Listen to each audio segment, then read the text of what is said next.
Good evening, ladies and gentlemen. This is live from LZ Bunker, the Veterans Live Show. I'm Ronny Ymbras.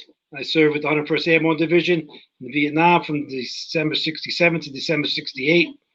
And today we'll be sharing with you some of my personal photographs that I took in Vietnam. Afterwards, we'll do a question and answer with our audience. You could just put your question in the comment section on the page. You could write it in there. And we'll have a big announcement for you all in a little while. Our new website here now is fallenneverforgotten.com is now live online. Matt put like a long time into that, redid it. Here's a 1-minute video tour of our new site to show you around. So this is our new website here, fallenneverforgotten.com. We have all kinds of pages of videos and branches of service, Army, Navy, Air Force, Marines, and even Vietnam era music videos. You can subscribe to our YouTube page or visit our shop. We have all kinds of great things in there as well. Lots of great gifts.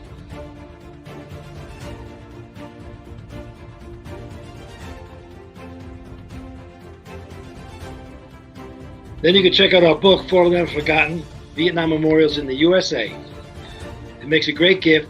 It is a tribute to the men and women who never came home from the war that we never forget.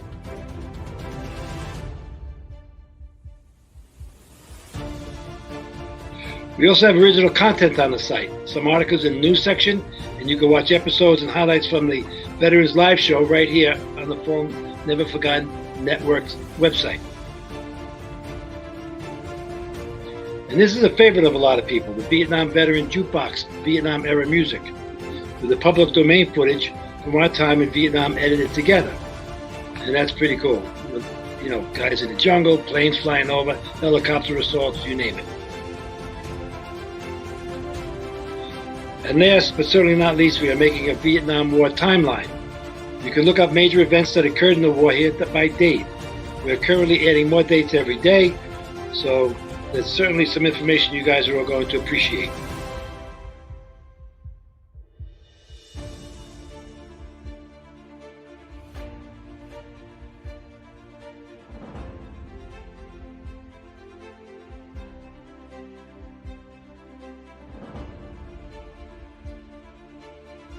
Okay, I hope you all enjoyed the new website.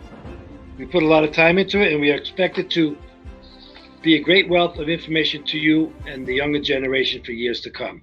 And once again, the website is fallenneverforgotten.com. Okay, so now on to our photos. First photo coming up. Sitting in a rice paddy. Quang Tri Province. Airstrikes coming in here soon. We'll see some napalm. Weather, it was cold and damp the whole time. There's my friend Harry Adams, sitting in the same rice paddy and smoking that cigarette. That's Harry. Okay, here we go. This is all about care packages. This guy's Private Singleton. I forget his first name. Sorry that after 50 years. He certainly got a bundle from home, and that was the best thing in the world. And here I am having a cold one with a can of peanuts that I got from my care package that I got. The beer didn't come from home. The beer came from the Army in Vietnam. Here's Sergeant Hill. He was our Staff Sergeant Hill. He was our supply clerk.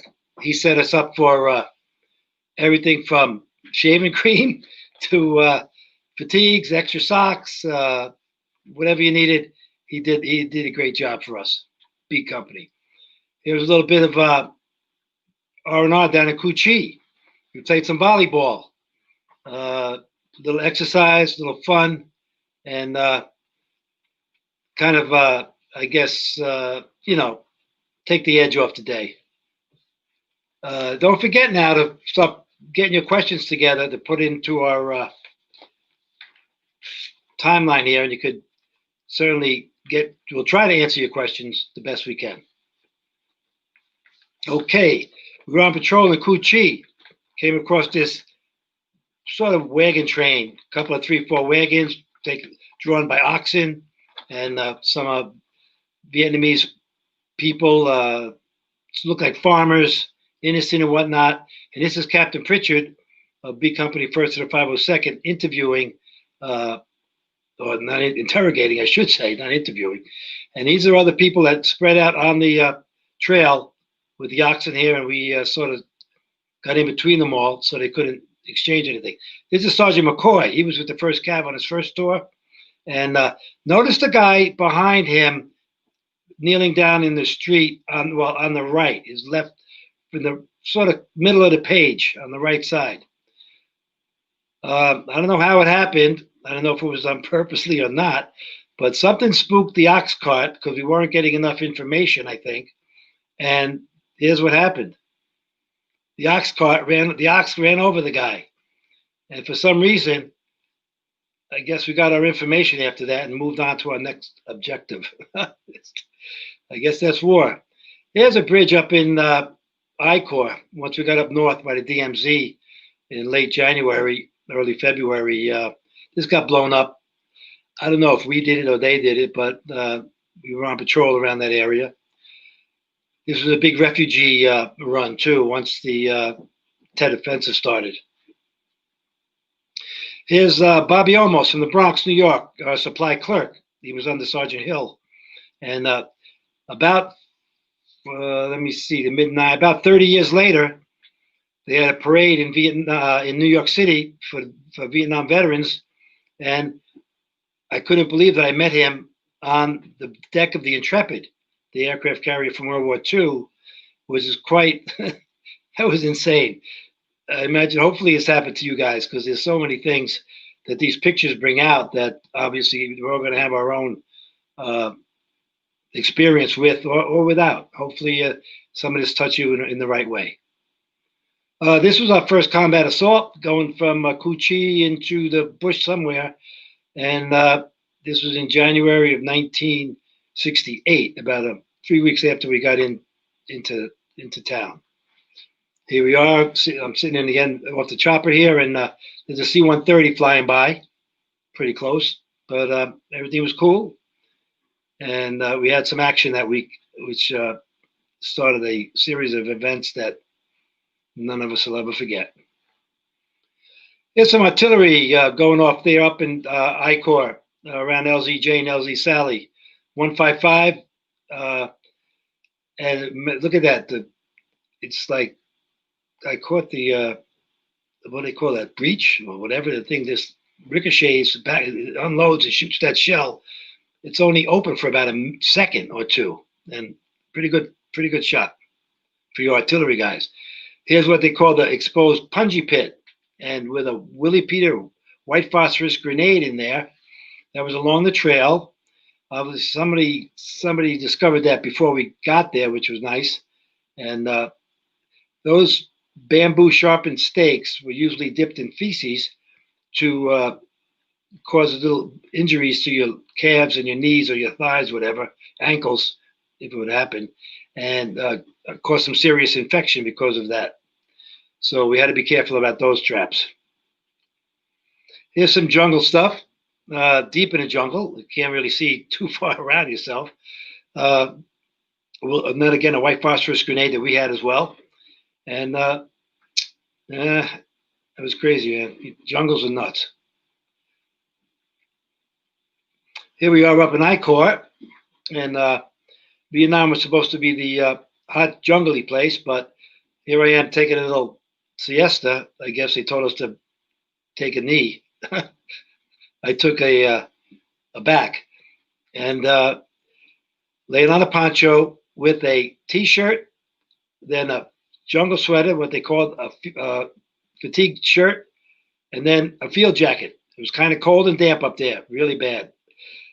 Hopefully a lot of you guys did not get that. You got the nice warm weather down south in 4 Corps. Here we go. We're trading at the wire. It's a private plant in front of us with his back to us in the center. Private West from Alabama to his right, and a gentleman named Hart from Rochester, New York, without the helmet. And these women and kids would come up and try to sell us exchange things like forgiven and forbidden things like marijuana and beer and whatever, fruit and vegetables. And we would give them cigarettes, candy bars, soap, things like that. Little things like that used to take place. Here we are. Here's our Lieutenant Ben is on the phone behind that post. Seems like some kind of temple or something. I'm leaning against that little post, having some sugar cane. We used to find that out there, cut it down raw. It was just interesting dessert. And here we go. This last picture here is going to be about Christmas. And this was a 2nd Squad, 2nd Platoon, B Company, 1st to the 502nd, with a lot of guys that just aren't here anymore, man. Scotty and Lucas and Menninger and Hubbard and Logan and Davis and Barnes. Good time in one of our hooches. Sergeant Kreck, our squad leader, is probably taking the picture. He was from Philadelphia. In fact, he never made it home, and he didn't see his twin kids that were born, which is pretty sad as well.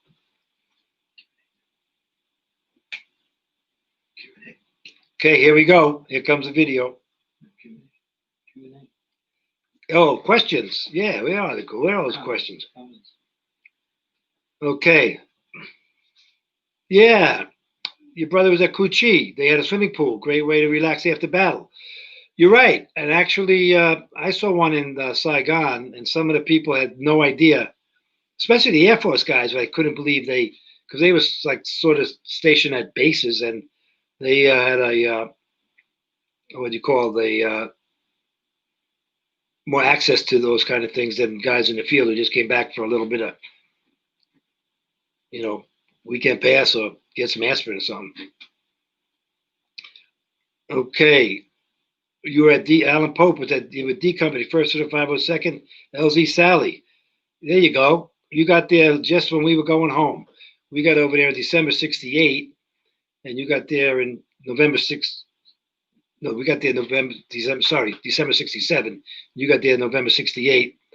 Yeah, it was a tough time. Then welcome home, brother. Glad you made it. Next, Mike, hey, cousin Roseanne, thank you very much. Appreciate the comment. Thank you. Okay, next one. That's it? No more? Okay. So here we go. Thank you very much tonight. I'd like to appreciate all you guys listening and watching this stuff here. 1 second, please. I got to find this. What's up? Yeah. We also need, here's what we need. We can't find enough good guests. Don't be shy. any Air Force, Marines, Army, Navy, Coast Guard guys, write us. Go to Vietnam Veterans Photo Club and tell us you'd like to be on the show. We'd like to hear your be on the show. You'd like to hear your experiences that you had in Vietnam. And just contact us at fallenforgetneverforgotten.com. Welcome home. God bless you all, and good night.